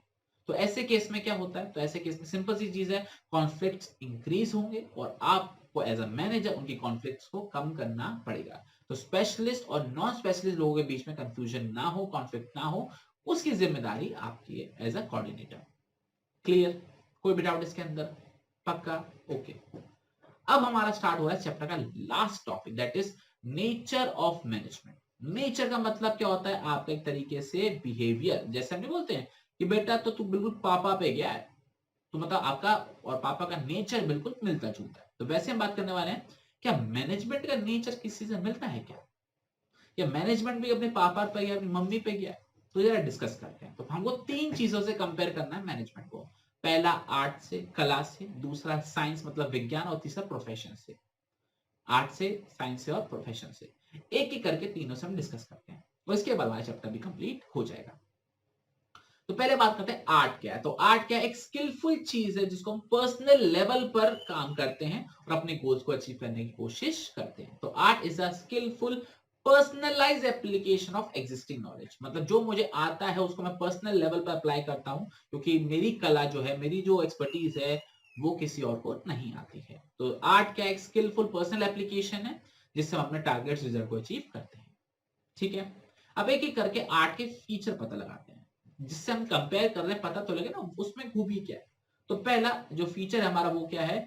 आर्ट का एग्जिस्टेंस ऑफ थ्योरेटिकल नॉलेज। मतलब ये हम बोलते हैं कि भैया डांस एक कला है, म्यूजिक एक कला है, क्या इसकी पढ़ाई नहीं होती? क्या इसके पेपर नहीं होते? होते हैं। तो मतलब ये आर्ट की भी थ्योरेटिकल नॉलेज होती है, थ्योरी हमको पढ़नी पड़ती है। ये चीज समझ में आ गया? ओके। वैसे ही सेम टू सेम मैनेजमेंट की भी अपनी थ्योरी होती है ना? मैनेजमेंट में अभी सब्जेक्ट पढ़ रहे हो, बिजनेस स्टडीज है, क्लास 11th में पढ़ाता हूं बिजनेस स्टडीज। हायर इंस्टीट्यूट में आप पढ़ोगे, पढ़ोगे नहीं पढ़ोगे? तो ये क्या, इसकी भी अपनी थ्योरेटिकल नॉलेज होती है, अपने चैप्टर्स होते हैं, अपनी पढ़ाइयां होती है जो हमको करनी पड़ती है। तो यस, मैनेजमेंट में थ्योरेटिकल नॉलेज होती है। पहला पॉइंट क्लियर दोनों का? ओके। दूसरा पॉइंट होता है based on practice and creativity. देखिए, आर्ट एक कला है, और कला सीखने से आती है, प्रैक्टिस करने से आती है। आप एक आर्टिस्ट अच्छे हो तो इसलिए अच्छे हो क्योंकि आपने प्रैक्टिस बहुत करी है। अगर आप एक डांसर अच्छे हो तो आप इसलिए अच्छे हो क्योंकि आपने डांस बहुत किया। आप एक दो बार डांस करके आप अभी अच्छे डांसर नहीं बन सकते। मतलब ये art is based on practice and how creative you are. वैसे ही बिजनेस को अच्छे से मैनेज करना, ये भी किस पर बेस्ड है? प्रैक्टिस पर बेस्ड है, क्रिएटिविटी पर बेस्ड है, कि आप किस तरीके से अपनी क्रिएटिविटी अप्लाई कर रहे हो और किस तरीके से आप अपनी एक्सपर्टीज को यूज कर रहे हो, प्रैक्टिस कर करके अलग अलग तरीके से, जिससे आप अपने ऑर्गेनाइजेशन को चला सकते हो। तो ये दोनों पॉइंट क्लियर हो गए, दोनों का कंपैरिजन? पक्का? ओके।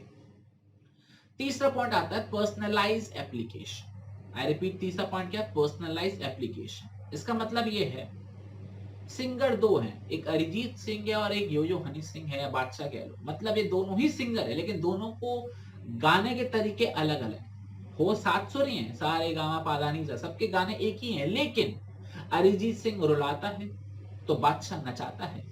समझ में आ रहा है? तो गाने दोनों ही गा रहे हैं, लेकिन उनका फ्लो अलग है। दो स्पीकर होते हैं, एक होता है जिसके हाथ पांव का बातें हैं, और दूसरा होता है जो कॉन्फिडेंटली बोल रहा होता है। वैसे दो डॉक्टर होते हैं, एक होता है जिसके बाद आप जाते भी नहीं हो, दूसरा उसके बाद लाइन लगी रहती है। तो हर एक की अपनी एग्जिस्टिंग नॉलेज होती है, जिसको वो पर्सनलाइज तरीके से अप्लाई करते हैं और काम करते हैं। वैसे मैनेजमेंट के अंदर भी ये होता है।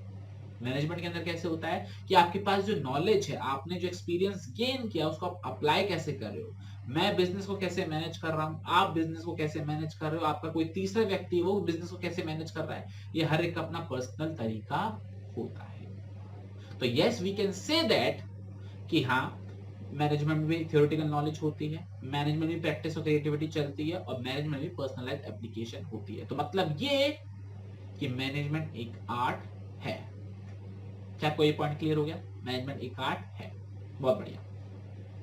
मैंने आपको डायरेक्टली पॉइंट्स एक्सप्लेन कर रहे हैं, मैं आपको लाइन बाय लाइन नहीं चला रहा हूं। जैसे देखो, ये पूरा पेज हमने कंप्लीट कर लिया डिस्कशन के अंदर। आप चाहो तो स्क्रीनशॉट ले सकते हो, नोट्स चाहिए हो तो टेलीग्राम चैनल पर आपको मिल जाएंगे, डिस्क्रिप्शन में उसका लिंक है। तो आर्ट के साथ हमने कंपेयर किया, तो हाँ, आर्ट है। अगला पॉइंट, मैनेजमेंट एज साइंस। क्या मैनेजमेंट साइंस की तरह है?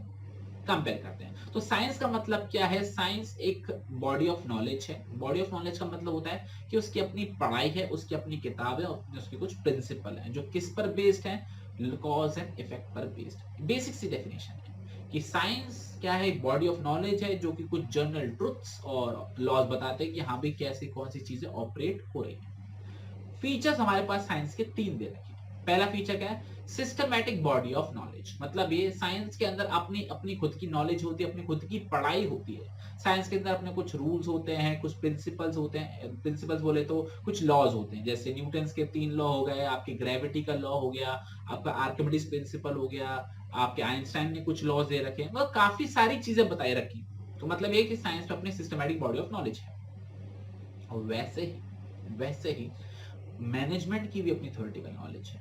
मैनेजमेंट के अंदर अपने फंक्शंस हैं, अपनी पढ़ाई है, प्लानिंग की अलग पढ़ाई है, कंट्रोलिंग की अलग पढ़ाई है, प्रिंसिपल्स ऑफ मैनेजमेंट हमारा सेकंड चैप्टर है, वो हमको पढ़ना पड़ता है, बिजनेस एनवायरनमेंट हमको पढ़ना पड़ता है, मैनेजमेंट से रिलेटेड बाकी सारे सब्जेक्ट भी हमको पढ़ने पड़ते हैं, जैसे कि अकाउंट्स हो गया, फाइनेंस हो गया, ये सारे पढ़ना पड़ते हैं। मतलब ये साइंस में भी सिस्टमैटिक बॉडी ऑफ नॉलेज है, मैनेजमेंट में भी सिस्टमैटिक बॉडी ऑफ नॉलेज है। क्या आपको ये कॉन्सेप्ट क्लियर हो गया? ओके। दूसरा, प्रिंसिपल बेस्ड ऑन एक्सपेरिमेंटेशन। देखो साइंस का प्रिंसिपल आसमान से तो टपका नहीं है, किसी ने डिस्कवर किया था साइंस का प्रिंसिपल, और डिस्कवर करने के बाद क्या वो प्रिंसिपल हर सिचुएशन में एप्लीकेबल होता है कि नहीं होता है, वो चेक करने के लिए उन्होंने बार बार एक्सपेरिमेंट करे, चाहे लैब टेस्टिंग करी हो चाहे ऑब्जर्वेशन किया। तो मतलब ये कि साइंस के जो प्रिंसिपल है वो एक्सपेरिमेंट पर बेस्ड हैं, एक्सपेरिमेंट कर करके हमको पता लगा कि हाँ भाई ये कुछ प्रिंसिपल्स हैं। वैसे ही मैनेजमेंट की जो प्रिंसिपल्स हैं जो आप चैप्टर नंबर 2 के अंदर पढ़ोगे, वो भी काफी टाइम में बने हैं, काफी टाइम हमने ऑब्जर्व किया, अप्लाई करा कि हाँ क्या ये प्रिंसिपल यहाँ लागू हो रहा है कि नहीं हो रहा, वहां लागू हो रहा है कि नहीं हो रहा, तो ये हमने चेक किए थे। बट यहाँ पर एक डिफरेंस है। क्या डिफरेंस है? मैनेजमेंट के जो प्रिंसिपल है वो लोगों पर लगते हैं, साइंस के प्रिंसिपल हर जगह लगता है, हर एक चीज में लगते हैं। साइंस के प्रिंसिपल का जो रिजल्ट होता है वो हर सिचुएशन में सेम आता है। अगर मैं इंडिया में जो साइंस का प्रिंसिपल लगाऊंगा सेम रिजल्ट आएगा, अमेरिका में जो साइंस का प्रिंसिपल लगाऊंगा सेम रिजल्ट आएगा। लेकिन मैनेजमेंट लोगों से डील करता है और लोग होते हैं अलग अलग, आपको मोटिवेट करने का तरीका अलग है, आपके पड़ोसी को मोटिवेट करने का तरीका अलग है। समझ में आ रहा है ये चीज? तो यहाँ पर मोटिवेशन करने के जो प्रिंसिपल्स हैं वो दोनों ही सिचुएशन में अलग अलग हो जाएंगे। मतलब ये जो रिजल्ट मैं आपसे चाहता हूं, आपको मोटिवेट कर रहा हूं, क्या मैं उससे एग्जैक्टली वो करा सकता हूं? The answer is no. तो यहाँ पर जो प्रिंसिपल्स हैं अलग अलग हैं, उनका जो रिजल्ट है वो अलग अलग है। तो यहाँ पर हम बोल सकते हैं कि नहीं, एग्जैक्टली साइंस नहीं है, साइंस जैसा है। थर्ड पॉइंट क्या देखा है? Universal validity. यूनिवर्सल वैलिडिटी का मतलब ये होता है कि साइंस के प्रिंसिपल हर सिचुएशन में एक जैसे ही अप्लाई होते हैं और एक जैसा ही रिजल्ट आता है। लेकिन मैनेजमेंट के प्रिंसिपल्स जो होते हैं वो सिचुएशन के हिसाब से बदल दिए जाते हैं, क्योंकि ये लोगों से डील करते हैं, जैसे जैसे लोग होते हैं वैसे वैसे अप्लाई करने का तरीका भी मॉडिफाई हो जाता है। तो in that we can say that science पूरी तरीके से तो नहीं है, लेकिन कुछ इनएग्जैक्ट साइंस है या फिर कुछ कैरेक्टरिस्टिक्स हैं साइंस जैसी। क्लियर? कोई डाउट? पक्का? ओके। अब बढ़ते हैं बच्चों लास्ट टॉपिक की ओर, और लास्ट टॉपिक है हमारा मैनेजमेंट एज प्रोफेशन। अब क्या है मैनेजमेंट, क्या प्रोफेशन की तरह है कि नहीं है? तो मैनेज प्रोफेशन के 5 पॉइंट्स दे रखे हैं और इन्हीं को हम कंपेयर करेंगे और हमारा काम हो जाएगा। तो सबसे पहला पॉइंट क्या आता है? Well defined body of knowledge. पहला पॉइंट क्या है? Well defined body of knowledge. Profession क्या होता है? जैसे आपने सीए हो गया, आपका एडवोकेट हो गया, आपका डॉक्टर हो गया, तो ये क्या प्रोफेशंस होते हैं, ऑक्यूपेशंस होते हैं। तो इसके अंदर well defined body of knowledge है। Well defined body of knowledge मतलब इसकी अपनी एक्चुअल में पढ़ाई होती है, और पढ़ाई करने के लिए आपको कॉलेज या फिर इंस्टीट्यूट में पढ़ना पड़ता है। तो वैसे ही क्या मैनेजमेंट की अपनी पढ़ाई होती है? The answer is yes, management की अपनी भी पढ़ाई होती है। मैनेजमेंट के अंदर डिफरेंट डिफरेंट फील्ड्स होती हैं, जैसे इकोनॉमिक्स हो गया, अकाउंट्स हो गया, लॉ हो गया, आपका मैनेजमेंट हो खुद ही हो गया, तो ये सारी उसकी पढ़ाई होती है। और कॉलेजों में, इंस्टीट्यूट्स में भी मैनेजमेंट पढ़ाया जाता है। तो मतलब ये बोल सकते हैं दोनों पॉइंट दोनों में सेम है। प्रोफेशन में भी well defined body of knowledge है और इसमें भी नॉलेज है। दूसरा, रिस्ट्रिक्टेड एंट्री। प्रोफेशन में आने के लिए, सीए बनने के लिए, एडवोकेट बनने के लिए, डॉक्टर बनने के लिए आपको एग्जाम देना पड़ेगा, आपको डिग्री हासिल करनी पड़ेगी, तभी आप प्रोफेशन में आ सकते हो। लेकिन मैनेजर बनने के लिए आपको कोई भी एग्जाम देने की जरूरत नहीं है। आई रिपीट, मैनेजर बनने के लिए आपको किसी भी तरीके का एग्जाम देने की जरूरत नहीं है। कुछ लोग हैं या कुछ कंपनीज हैं जो मैनेजर के लिए आपको डिग्री मांगती है, लेकिन हर कोई नहीं मांगता है। तो मतलब it's not compulsory to have a certain degree और to pass certain examination to become a manager. ठीक है, तो मतलब ये पॉइंट बोल सकते हैं कि ये पॉइंट 100% मैच नहीं करता। तीसरा है प्रोफेशनल एसोसिएशन। अगर आप डॉक्टर बनते हो, अगर आप एडवोकेट बनते हो, आप चार्टर्ड अकाउंटेंट बनते हो, तो आपको एक एसोसिएशन का मेंबर होना जरूरी होता है, आपको एक मेंबरशिप नंबर मिलता है, ठीक है ना, आप उस मेंबरशिप के सारे रूल्स एंड रेगुलेशंस को फॉलो करते हो, ठीक है। लेकिन मैनेजर बनने के लिए या मैनेजर बनने के बाद अगर आपको ये बोला जाए कि आपको किसी प्रोफेशनल एसोसिएशन का मेंबर होना कंपलसरी है, द आंसर इज नो। आप मेंबर हो भी सकते हो और नहीं भी हो सकते हो, ये आपकी चॉइस के ऊपर डिपेंड करता है। जैसे एडवोकेट के बारे में बात करें तो बार काउंसिल नाम का एक एसोसिएशन है, डॉक्टर की बात करें तो इंडियन मेडिकल एसोसिएशन नाम से एक एसोसिएशन है जिनका उनको मेंबर होना कंपलसरी होता है। बट मैनेजर्स के लिए ऐसा कोई कंपलसरी एसोसिएशन है जिसका आपको मैनेजर वो मेंबर होना ही पड़ेगा, ठीक है, क्लियर, ओके। फोर्थ पॉइंट आता है ethical code of conduct. Ethics का मतलब होता है कि आप मॉरली कितने अच्छे हो। तो हर एक प्रोफेशन के अंदर, चाहे डॉक्टर हो, चाहे एडवोकेट हो, चाहे चार्टर्ड अकाउंटेंट हो, हर एक प्रोफेशन के अंदर उनके कुछ कोड ऑफ कंडक्ट होते हैं। और ethical code of conduct, ethic का मतलब क्या होता है कि आप अच्छे से और भलाई के लिए काम करना। जैसे डॉक्टर का एक कोड ऑफ कंडक्ट होता है कि वो अपने पेशेंट की जात नहीं देखेगा, पेशेंट का बैकग्राउंड नहीं देखेगा, उसका इलाज करेगा। एडवोकेट का काम ये होता है कि उसका जो क्लाइंट है भले ही वो दोषी हो लेकिन उसको डिफेंड करेगा। वैसे सीए का काम क्या होता है, उसका भले क्लाइंट गलत काम कर रहा हो लेकिन उसके वो प्रॉपर रिकॉर्ड्स मेंटेन करेगा। तो एथिकल कोड ऑफ कंडक्ट होता है। लेकिन मैनेजर्स के लिए कोई कोड ऑफ कंडक्ट कंपल्शन नहीं है। कंपनीज, हर कंपनी अपने अपने कोड ऑफ कंडक्ट डिसाइड कर सकती है, अपने रूल्स एंड रेगुलेशंस बता सकती है जो कि मैनेजर्स को फॉलो करने पड़ेंगे। बट कोई लीगल कंपल्शन रिक्वायरमेंट नहीं है ऑन अ जनरल लेवल। तो मतलब हम ये बोल सकते हैं कि ये पॉइंट भी समहाउ मैच नहीं करता है, ठीक है। Well defined body of knowledge match करता है, रिस्ट्रिक्टेड एंट्री प्रॉपर्ली मैच नहीं करता, प्रोफेशनल एसोसिएशन प्रॉपर्ली मैच नहीं करता, कोड ऑफ कंडक्ट वाला प्रॉपर्ली मैच नहीं करता। लास्ट पॉइंट आता है सर्विस मोटिव। देखो एज अ प्रोफेशन, चाहे आप डॉक्टर हो चाहे आप एडवोकेट हो, आपका काम क्या है, सोसाइटी को सर्विस देना, अपने क्लाइंट के भले के लिए काम करना। वैसे ही मैनेजमेंट का काम भी यही होता है कि ऑर्गेनाइजेशन के भले के लिए काम करना। अगर ऑर्गेनाइजेशन का मेन मोटिव है प्रॉफिट कमाना तो प्रॉफिट कमाने में मदद करे, लोगों की भलाई करना तो लोगों की भलाई करे। तो मतलब ये पॉइंट हमारा मैच होता है। तो मतलब we can say that management is not like proper profession. हाँ, कुछ कैरेक्टरिस्टिक्स उसकी मैच करती है। क्लियर, कोई भी डाउट? पक्का, ओके। तो बच्चों ये था हमारा पूरा चैप्टर जो हमने लगभग 1 घंटे के अंदर पूरा प्रॉपरली थॉरोली हर एक हेडिंग को अच्छे से रिवाइज कर लिया। तो मैं आपको दिखा दूं कि हमने क्या सारे टॉपिक्स देख लिए। इंट्रोडक्शन देख लिया, कॉन्सेप्ट ऑफ मैनेजमेंट देख लिया, कैरेक्टरिस्टिक्स देख ली, 7 कैरेक्टरिस्टिक्स थी, कर ली। ऑब्जेक्टिव्स 3 थे, कर लिए। इंपॉर्टेंस 5 थी, कर लिया। लेवल्स ऑफ मैनेजमेंट 3 थे, टॉप, मिडिल, सुपरवाइजरी, ये भी हो गया। फंक्शंस ऑफ मैनेजमेंट 5 थे, हो गया। कोऑर्डिनेशन में डेफिनेशन थी, कैरेक्टरिस्टिक्स थी, इंपॉर्टेंस थी, हो गई। नेचर ऑफ मैनेजमेंट में आर्ट, साइंस, प्रोफेशन तीनों से कंप्लीट हो गए, यस। तो चलिए बच्चों, ये था हमारा वन शॉट लेक्चर जिसके अंदर हमने पूरे चैप्टर को थॉरोली डिस्कस किया और एक क्विक रिवीजन हो गया हमारा 1 घंटे के अंदर। और एक बात और बता दूं, इस चैप्टर के संग संग बाकी बहुत सारे चैप्टर्स के वन शॉट हैं हमारे ऑलरेडी प्लेलिस्ट में हैं और भी आगे आएंगे। तो अगर आपको क्विक रिवीजन करना हो, हर एक टॉपिक का डिटेल में एक्सप्लेनेशन चाहिए हो कम टाइम में, तो आप प्लेलिस्ट को फॉलो कर सकते हैं। अगर आपको डिटेल्ड लेक्चर चाहिए तो आप प्लेलिस्ट सेक्शन में जाइए, क्लास 12 बिजनेस स्टडीज के नाम पर प्लेलिस्ट मिल जाएगी। अगर मैं आपको अप्रोक्सीमेटली बात करूं तो 12th क्लास की बिजनेस स्टडीज अगर आप रोजाना 1 घंटा पढ़ते हो, सिर्फ 1 घंटा, 1 महीने में बिजनेस स्टडीज खत्म हो जाएगी। 1 महीने के अंदर खत्म। आपको सिर्फ 1 घंटा रोज देना है। मतलब ये आपको 30 या 31 घंटे इन्वेस्ट करने हैं और आपकी पूरी business studies line by line of NCERT, ये सारे नोट्स एनसीईआरटी से बनाए हैं, कंप्लीट हो जाएगा। बस आपको 1 घंटा रोज देना है। क्या आप देने के लिए राजी हैं? अगर हाँ तो कर लो चैनल को सब्सक्राइब, वीडियो को लाइक करो अगर आपको लेक्चर समझ में आ रहा है, और दोस्तों के साथ इसको शेयर करो। तो आपसे मुलाकात करेंगे आप अगली क्लास के अंदर। तब तक के लिए अपना बहुत बहुत ख्याल रखना और चैप्टर को अच्छे से पढ़ के रखना। जय हिंद, जय भारत, बाय बाय।